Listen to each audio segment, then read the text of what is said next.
Today, Trier feels calm, a modest German city on the Moselle River. Quiet streets, church bells, tourists standing beneath blackened Roman stone. A city where ancient monuments seem almost too large for the streets around them. But 1,000 years ago, this same place was not a modern city preserving Roman ruins. It was a medieval town living inside the broken skeleton of an empire. The Porta Nigra still stood not as a tourist landmark, but as a surviving Roman gate from a world that had already vanished. The Imperial Palace Hall still dominated the landscape. The Roman bridge still crossed the Moselle. Massive baths, once built for an imperial capital, stood partly ruined, partly reused, partly silent. And at the center of the city, the cathedral rose from foundations laid in the age of Constantine. Trier had once been one of the great cities of the Roman West, an imperial residence, an administrative capital, a place of emperors, officials, soldiers, scholars, merchants, and bishops. UNESCO describes Roman Trier as one of the great examples of a Roman capital after the division of the empire, with monuments whose scale still testifies to its imperial role. But by the year 1000, Trier was something very different. Its population had fallen drastically from late Roman levels. Its political heart was no longer the emperor's court, but the bishop's seat. Its economy no longer revolved around imperial administration, but around markets, monasteries, estates, and river trade. Its monumental Roman buildings were no longer signs of living imperial power. They were inherited structures, some still useful, some altered, some abandoned, all reminders of a city that had once been far greater. This is the story of how Trier changed from an imperial capital into a quiet medieval town. Not through one single collapse, but through centuries of war, political change, religious transformation, population decline, and survival. To understand Trier around the year 1000, we have to peel back the modern city not to a fantasy of the Middle Ages, but to a real, documented place, smaller than its Roman past, deeply Christian, still shaped by Roman stone, and standing at the edge between antiquity and medieval Europe. The Roman capital that medieval Trier inherited before Trier became a medieval town. It was Augusta Treverorum. Founded under Roman rule in the region of the Treveri, Trier grew into one of the most important cities, north of the Alps. Its position on the Moselle mattered. The river linked the city to the Rhine system and to the wider economy of Roman Gaul. Roads connected it to military frontiers, administrative centers, agricultural estates, and long-distance trade routes. By the late 3rd and 4th centuries, Trier's importance increased dramatically. It became an imperial residence and a major administrative center in the Western Roman world. Emperors and imperial officials used Trier because it stood close enough to the Rhine frontier to manage military affairs, yet far enough inland to function as a secure seat of government. Livius notes that 4th century imperial construction included the imperial baths and the imperial basilica, while Trier also possessed an important mint and hosted major figures such as Lactantius and Ausonius. The building, now often called the Constantine Basilica,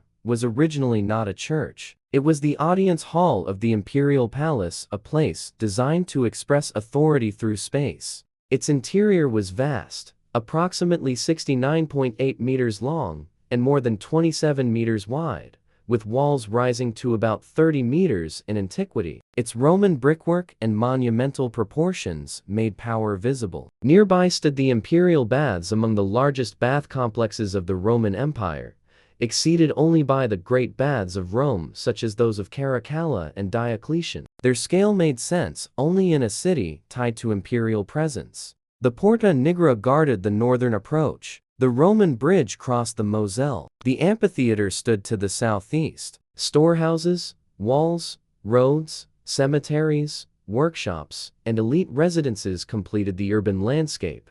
This was the Trier that the early Middle Ages inherited. But inheritance is not the same as continuity. By 400 AD, the Roman world around Trier was under immense pressure. Imperial administration shifted. Military crises intensified. The Rhine frontier became unstable. The court and the bureaucratic machinery that had sustained Trier's greatest age no longer gave the city the same weight. The physical city remained, but the system that had built it was withdrawing, and without that system, Trier began to change. The 5th century break, war, Frankish power, and population decline. The 5th century was the decisive turning point.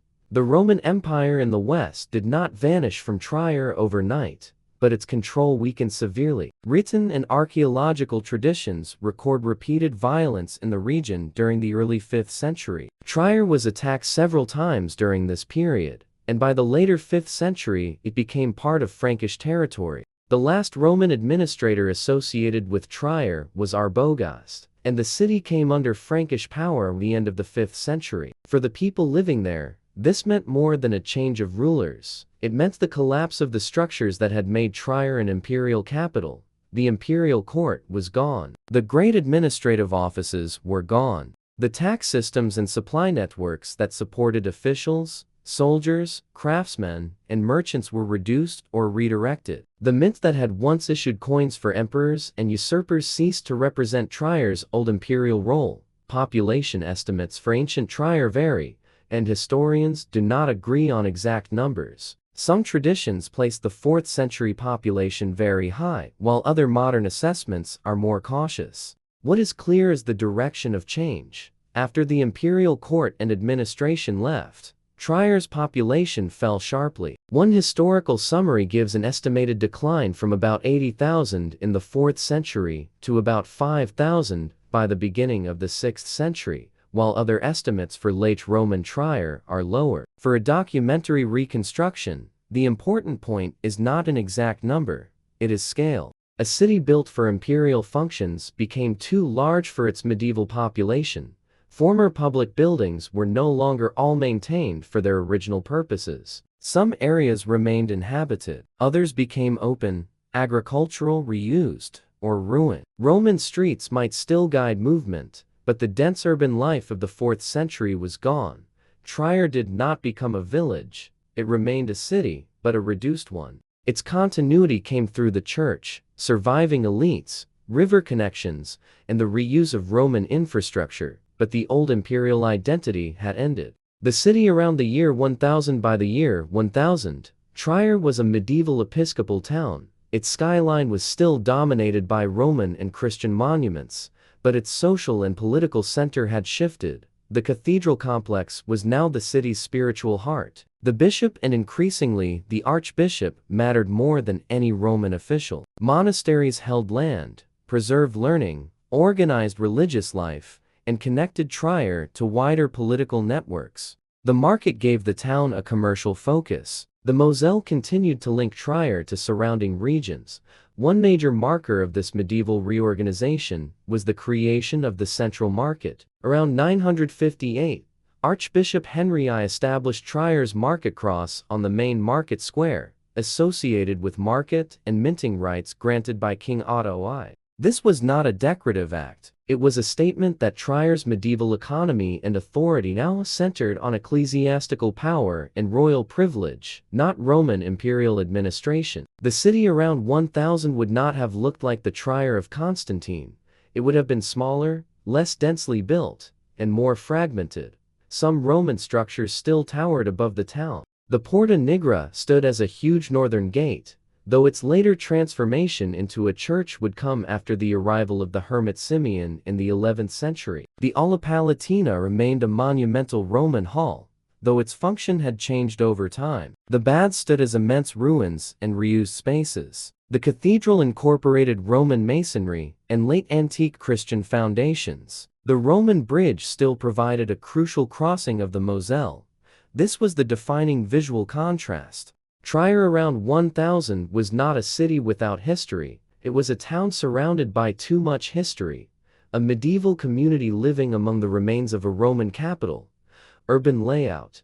A smaller town inside a larger Roman frame. Roman Trier had been planned on a large scale. It possessed streets, public buildings, walls, baths, a bridge, religious structures, cemeteries, and administrative zones. The medieval town did not erase this layout completely, because Roman infrastructure was too durable to disappear. Instead, medieval Trier adapted it. Movement still depended on surviving roads and gates. The Moselle crossing remained essential. The old Roman bridge, whose stone piers had survived from antiquity, continued to anchor movement across the river. The Porta Nigra remained a major landmark in the northern part of the old city. The cathedral district became the dominant center of authority, but medieval settlement was not evenly spread across the full Roman city. As population fell, the city became less dense. Former neighborhoods could be abandoned, reused for agriculture, quarried for building material, or occupied only partially. Roman stone and brick became valuable resources. Walls, columns,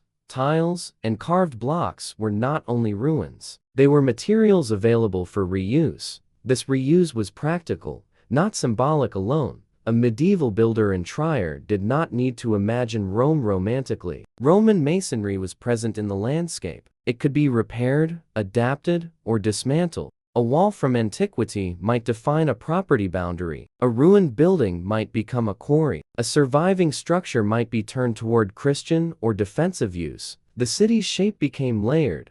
Roman foundations below, late antique Christian structures above, Frankish and Ottonian modifications added over centuries. This is why Trier is so visually powerful today. Its medieval form did not develop on empty ground. It grew inside an inherited Roman plan. Around the year 1000, a person walking through Trier would have seen a city of contrasts, narrow-lived in areas beside open spaces, churches beside Roman ruins, markets beside ancient stone, and a bishop's town framed by the remains of imperial architecture. Architecture, Roman stone, Christian reuse, and medieval rebuilding architecture is where Trier's transformation becomes most visible. The Cathedral of St. Peter stands at the center of this story. Trier Cathedral is the oldest cathedral in Germany, and parts of its core go back to the early 4th century. Archaeology has shown that the present cathedral and nearby religious buildings stand over Roman foundations. The earliest Christian complex was far larger than the present cathedral, with multiple basilicas, a baptistry, and associated structures. This mattered deeply for medieval Trier. The cathedral was not simply a church. It was continuity made visible. It connected the city's Christian authority to the age of Constantine, when Christianity became tolerated and supported within the Roman Empire. For the medieval population, the cathedral district anchored spiritual life, political legitimacy, ceremony, burial, memory, and power. The Alla Palatina presented another kind of survival. Built as an imperial reception hall, it was one of the most striking Roman interiors north of the Alps. By the early medieval period, its original courtly function had disappeared, but its physical presence remained unavoidable. It was a building from an age of emperors, standing inside a city ruled by bishops and Frankish or German kings. The imperial baths were different again. Their original purpose, large-scale Roman bathing tied to urban public life, and elite imperial display no longer fit the medieval town. The Roman bathing culture that required such enormous complexes had vanished from Trier. The ruins remained, but their meaning changed. They became part of the city's inherited stone landscape. The Roman amphitheater, too, survived as a structure, but not as an active arena for Roman spectacle. The entertainment culture that created it was gone. What remained was earthwork, masonry, and memory. Medieval architecture in Trier was therefore not a clean break from Rome.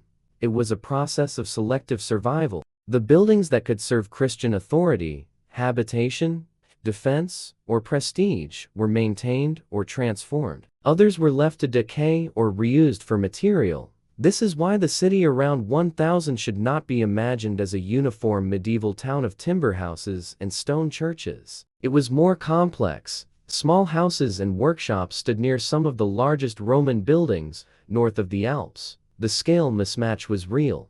The past was physically larger than the present. People and social classes. The people of Trier around 1000 lived in a world shaped by hierarchy. At the top stood the ecclesiastical elite, the archbishop, cathedral clergy, abbots, and leading monastic communities. Their authority came from landholding, royal connections, religious office, literacy, and control over sacred institutions. Trier's archbishops were not only local churchmen, They were part of the political world of the East Frankish and Ottonian realms.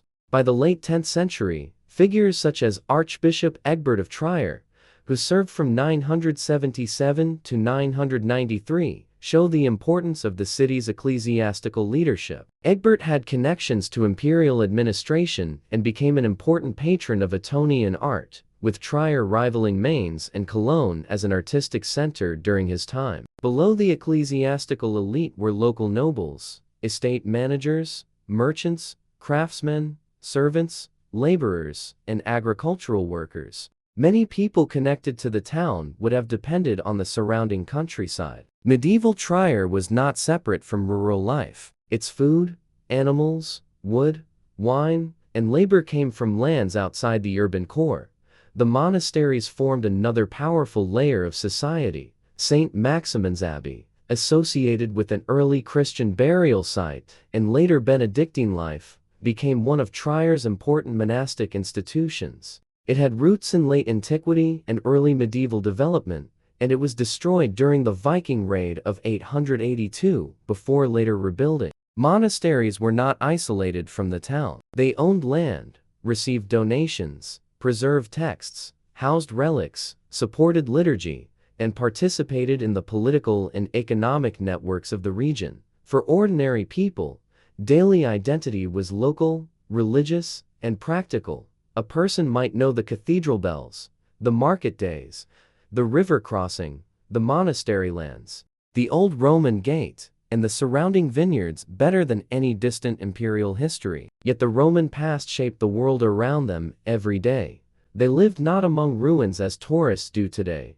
They lived with ruins as part of ordinary space.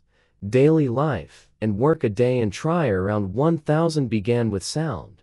Not engines, not traffic. Bells, animals, footsteps, carts, tools, voices, and the movement of the river. The town's daily life was organized around work, worship, and season. Food came from the surrounding countryside. Grain, vegetables, livestock, dairy, and wine. The Moselle Valley was already a region where viticulture had deep roots. Roman Trier had been connected to agricultural estates, and medieval Trier continued to depend on rural production and river movement. Craftsmen worked in wood, leather, metal, cloth, stone, and ceramics. Some occupations served the church directly: builders, masons, scribes, metalworkers, candle makers, and suppliers of liturgical objects. Others served ordinary life: bakers, brewers, smiths, carpenters, shoemakers, and traders.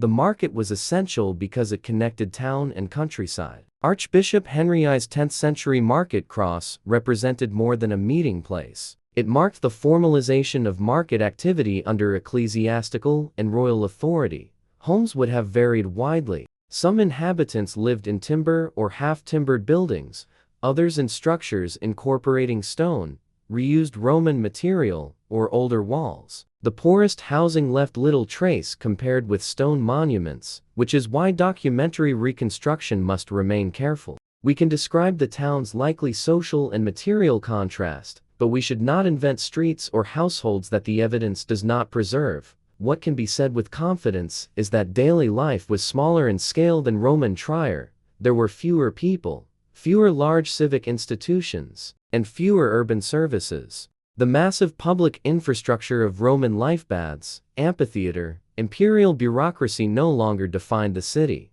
In its place stood a Christian rhythm: feast days, monastic offices, cathedral liturgy, markets, agricultural seasons, the authority of bishops and abbots. Medieval Trier did not forget Rome, but it no longer lived like Rome. Trade, economy, and the Moselle. The Moselle was Trier's economic lifeline. Long before the Middle Ages, the river had made Trier valuable. In Roman times, goods could move through the Moselle and Rhine networks. The city's Roman storehouses and mint reflected its role in administration, supply, and exchange. UNESCO notes the importance of crafts such as pottery, glasswork, and minting in Roman Trier. By 1000, the economy had changed. The imperial supply system no longer sustained the city. Trade continued, but it operated within a medieval framework of local markets, ecclesiastical lordship, royal grants, estate production, and regional exchange. The market rights associated with the 10th century Hauptmarkt showed Trier's continuing commercial role.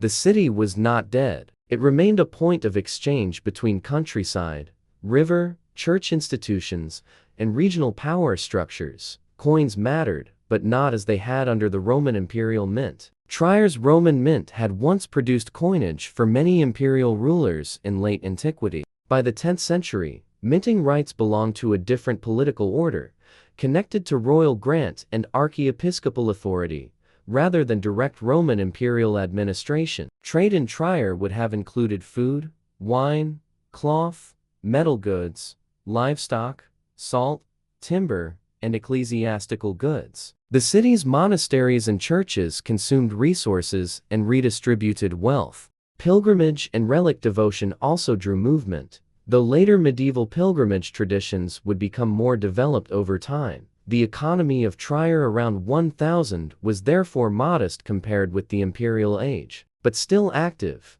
It was not the economy of a capital, it was the economy of a bishop's town.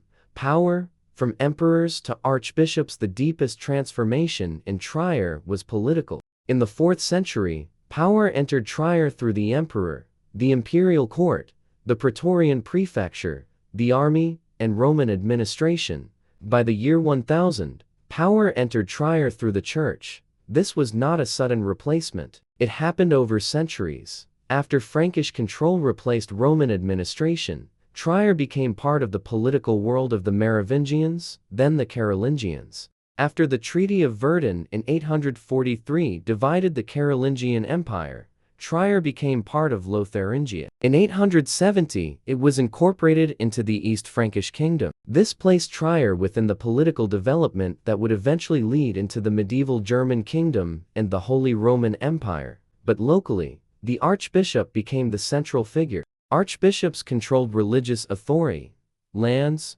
legal privileges, and connections to kings. They could found or reorganize markets. They could support monasteries. They could act as patrons of art and learning. They helped define the city's medieval identity. Archbishop Egbert's career shows Trier's importance in the Ottonian world. Appointed archbishop in 977, he was connected with imperial administration and became known as a major patron of the arts. Under him, Trier participated in the artistic culture of the Ottonian court, especially through metalwork and manuscript production. This does not mean Trier regained the political status it had held under Rome. It did not. But it did mean that the city survived by changing its center of gravity. The imperial capital became an ecclesiastical city. Roman authority had built the walls and halls. Christian authority preserved, reused, and redefined them. Religion, the city of bishops, monasteries, and memory religion was not a separate part of medieval Trier. It was the organizing structure of the city. The cathedral, monasteries, relics, cemeteries, processions, liturgical calendar, and clerical hierarchy shaped how space and time were understood. The Cathedral of St. Peter stood on one of the oldest Christian foundations in the Western world. Its connection to Constantine's age gave Trier extraordinary religious depth. The cathedral had suffered destruction and rebuilding, including damage associated with Frankish and Viking violence, but its continuity made it the symbolic heart of the city. Monasteries strengthened that identity. St. Maximin's Abbey, linked to the burial of early bishops and later Benedictine development, was one of the most important. Other religious houses also shaped the city and its surroundings. These institutions preserved Christian memory and held practical power through land, labor, and learning. The Viking raid of 882 was a major trauma in Trier's medieval history. Sources record the destruction of the city and religious institutions, including St. Maximin's. The cathedral itself was also destroyed again by the Vikings in 882. With rebuilding beginning under Archbishop Egbert and completed later under Papa of Babenberg in the 11th century. By the year 1000, Trier was therefore also a city of recovery. The wounds of the 9th century were still part of living memory and institutional rebuilding. The religious landscape was being restored and strengthened. The cathedral and monasteries were not merely old buildings. They were claims that the city had endured. Christianity gave Trier a new historical narrative. Rome had once made Trier powerful. The Church made Trier continuous. Defense, warfare, and vulnerability. Trier's defenses were inherited from Rome, but inheritance did not guarantee safety. The Roman city had possessed walls, gates, and controlled approaches. The Porta Nigra was part of this defensive system. Its huge stone blocks and monumental form still communicate Roman engineering power. But by the early medieval period, the ability to maintain and man the full Roman defensive circuit would have been very different from the Imperial age. A smaller population meant fewer defenders. A weaker state structure meant less centralized maintenance. Political instability and raiding made vulnerability real. The 5th century brought repeated violence and transition into Frankish rule. The 9th century brought the Viking attack of 882, one of the most destructive events in early medieval Trier. Defense in medieval Trier was not only a matter of walls, it depended on rulers, alliances, ecclesiastical protection, local armed men, royal authority, and the ability to recover after attack. Monasteries and churches were spiritual centers, but they were also vulnerable concentrations of wealth. The survival of Roman structures gave Trier a defensive advantage in some places, but also created a city too large for its reduced population. The Roman monuments could be strong, but the medieval town had to decide what to maintain, what to occupy, and what to leave. Around the year 1000, Trier was safer than during moments of direct assault. But it was not an invulnerable city. Its history had already shown that ancient walls could not stop every crisis. What Trier looked like around 1000 now assembled the city. Begin at the Moselle. The river moves past Trier as it always has, carrying boats, goods, and news. The Roman bridge still matters because crossings are power. Whoever controls the crossing controls movement, trade, and communication. From the river, the land rises toward the cathedral district. The cathedral dominates the sacred center. Its oldest masonry connects the city to the 4th century, but its medieval rebuilding reflects centuries of damage and recovery. Around it are clergy, dependents, workshops, storerooms, and spaces controlled by ecclesiastical authority. To one side, the market forms the town's commercial heart. The cross established in the 10th century marks both religious symbolism and legal economic power. Traders, farmers, craftsmen, and buyers gather under the authority of the archbishop and the king's grant. Beyond the active center, Roman Trier still stands in pieces. The Alla Palatina rises with a scale no ordinary medieval lord in Trier could match. The imperial baths remain vast, but no longer serve Roman bathing culture. The amphitheater survives as a remnant of a vanished public world. The Porta Nigra anchors the northern edge as a colossal gate from another age. The contrast is overwhelming. A small medieval house might stand beside masonry laid when emperors ruled the West. A monk might walk past stones cut for Roman officials. A merchant might pass through streets whose origins belong to the empire. A child might grow up seeing buildings whose original purpose no one around them still practiced in the Roman way. Trier around 1000 was not a ruin. It was a living town.